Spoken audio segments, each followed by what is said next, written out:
Business Intelligence. ¿Qué es el Data Science? ¿Para qué lo necesitamos?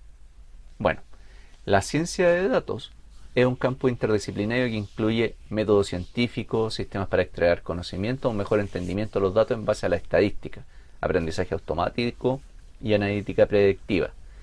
Si nosotros englobamos esto, corresponde a la intersección de comunicación de datos, ingeniería de software, matemática, estadística, algoritmo. El punto de intersección de estos tres ejes nos da el Data Science. IoT permite una comprensión sin precedentes de nuestro negocio y nuestros clientes, y eso da la posibilidad de anticiparnos a eventos inesperados, identificar tendencias y construir nuevos productos y servicios. ¿Qué cantidad de los datos generados se utilizan en el trabajo? Tenemos por un lado los datos. Los datos nos proporcionan información. La información nos permite construir conocimiento. Y el conocimiento nos permite obtener inteligencia.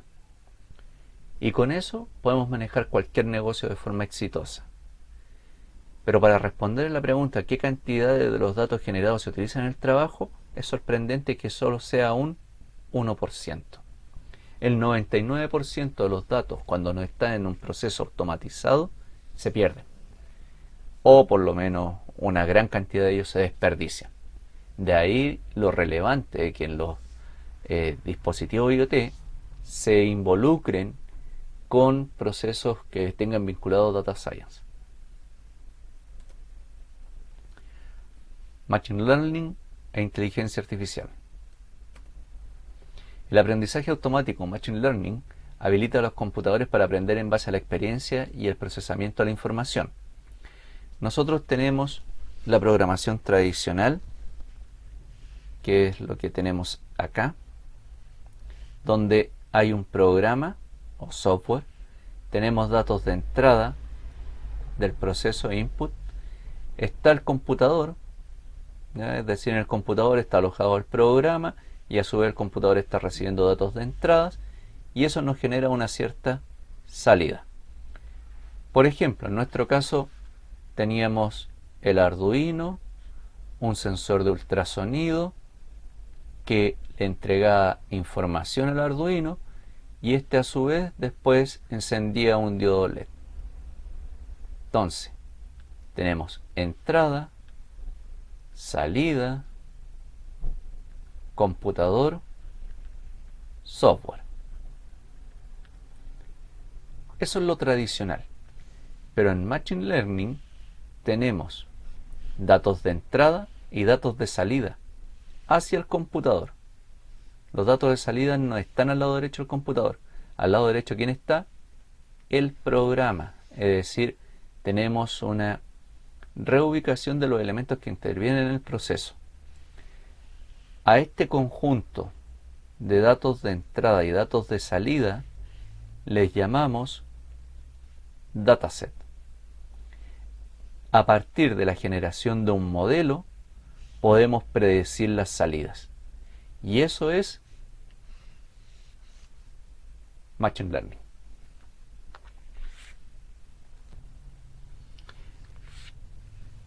Acá se especifica el procedimiento de la inteligencia artificial. Si se dan cuenta, es cíclico. Vamos a partir con producción. En producción vamos a ejecutar el modelo a gran escala e intentar llegar a los niveles esperados. Ejemplo, 99% de acierto. Para eso vamos a tener un aprendizaje activo, donde vamos a corregir errores de predicción mejorando el modelo paulatinamente. Para conseguir este aprendizaje necesitamos un entrenamiento. Generar el dataset y utilizarlo para entrenar la red neuronal y obtener el modelo. Este es un caso particular de la red neuronal que no voy a entrar en detalle. Lo importante es que acá con el entrenamiento vamos a obtener un modelo generado a partir de el dataset. Una vez que tenemos el modelo, chequeamos nuevamente con lo que esperábamos en producción. Si hay que hacer algún cambio, se va nuevamente al aprendizaje activo y al entrenamiento nuevamente. Y esto está constantemente funcionando. ¿Cuáles son los eventos clave de la inteligencia artificial? Primero que todo, los algoritmos mejorados. Ya en el 2015 se produjo el crossover point, reconocimiento artificial por computador mejor que el ser humano gracias a técnicas de deep learning. Ahí podíamos ya empezar a reconocer imágenes y reconocimiento de voz, por ejemplo. ¿Y por qué dice mejor que el ser humano? Porque ya no está condicionado, por ejemplo, a la edad de la persona, donde en la medida que uno va envejeciendo va perdiendo sensibilidad. Por ejemplo, para identificar imágenes, colores o para poder escuchar. Por otro lado, tenemos que las capacidades de la GPU mejoraron considerablemente. GPU se refiere a unidades de propósito general, Arduinos, Raspberry, entre otras. Tenemos básicamente dos tipos de Machine Learning: aprendizaje supervisado y aprendizaje no supervisado. En el aprendizaje supervisado tenemos clasificación y regresión. Y el aprendizaje supervisado permite al computador aprender a resolver problemas a partir de ejemplos. En el aprendizaje no supervisado tenemos clustering y reglas de asociación. El aprendizaje no supervisado nos ayuda a encontrar patrones ocultos o relaciones ocultas entre los datos. Se aplica sobre conjunto de datos no etiquetados y no requiere conjunto de entrenamiento, ¿ya? Pero ambos pertenecen a la misma clasificación Machine Learning. Supervisado, clasificación, nos permite responder a la pregunta: ¿a qué categoría pertenece el registro individuo? ¿Cuál es el objetivo? Entrenar un modelo automáticamente a partir de individuos ya etiquetados y utilizarlo para etiquetar nuevos casos. Aplicaciones: detección de enfermedades, clasificación de imágenes, reconocimiento de voz, entre otras. Por ejemplo, tenemos nuestros datasets de entrada donde se especifica los siguientes datos: longitud, peso y el tipo del pez. Es decir, vamos a clasificar a los tipos de peces según su longitud y su peso. Está establecido supuestamente en un cierto algoritmo. Y así tenemos peces A, peces B. Una vez que tenemos definido nuestro modelo de clasificación, es decir, los peces A corresponden a aquellos que estén en tal intervalo de longitud y peso, y los peces B corresponden a los que están en este otro intervalo, podemos crear un modelo de clasificación y graficar, donde si nosotros aquí trazáramos una separación, veríamos que sobre la línea tenemos un grupo de peces y bajo la línea tenemos otro grupo de peces. Y esto ya nos puede decir: perfecto, nuestro modelo sí funciona. ¿Por qué? Porque nos permite clasificar entre los peces A y B. Con esto ya funcionando, podemos pasar a la predicción, donde el sistema debiese ser capaz de ubicar, según su modelo de clasificación, si este se trata del pez A o el B. Y de esa forma después nosotros sabríamos con solamente la longitud y el peso qué tipo de pez es. Supervisado, regresión. Buscamos responder la pregunta: ¿cuál es el siguiente valor? El objetivo: construir un modelo automáticamente a partir de los valores actuales para predecir los siguientes valores. Aplicaciones: previsiones de cotización en la bolsa, previsiones de consumo eléctrico, previsión de oferta y demanda de productos. Entonces acá en el gráfico tenemos una serie de puntos que fueron recogidos de los datos que nos están entregando. Ahora, en base al comportamiento que van teniendo los datos, lo que se busca es determinar dónde se va a ubicar el siguiente punto. O sea, qué datos vamos a obtener. Y de esta manera uno dice: es un sistema inteligente, está determinando qué es lo que va a ocurrir. ¿No? Pero es todo basado en datos previamente existentes. No supervisado, clustering. El objetivo: permitir identificar estructuras ocultas en los datos de tal manera que detecte clúster en los mismos, a partir de centroides que minimicen el error. No requiere entrenamiento y trabaja sobre cualquier tipo de dato. Los clústeres no son otra cosa que datos de un mismo tipo,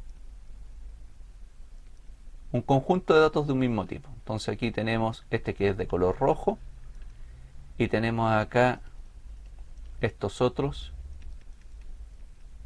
que son de color azul.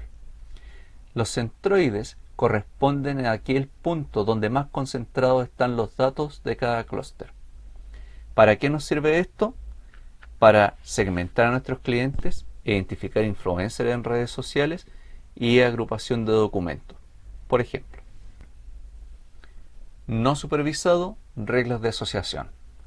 Su objetivo, permitir identificar individuos o productos que tienen asociaciones entre ellos. Aplicaciones, detectar qué productos se compran frecuentemente juntos. Si compro el producto A, ¿qué probabilidades tengo de comprar el producto B? Recomendaciones de amistad en redes sociales. Si la persona A acepta recomendaciones de amistad de personas amigas de B, ¿qué probabilidades hay de que acepte nuevas personas amigas de B? Por ejemplo, hubo una persona que fue al supermercado, un cliente cualquiera, y compró carne. Nosotros podemos preguntar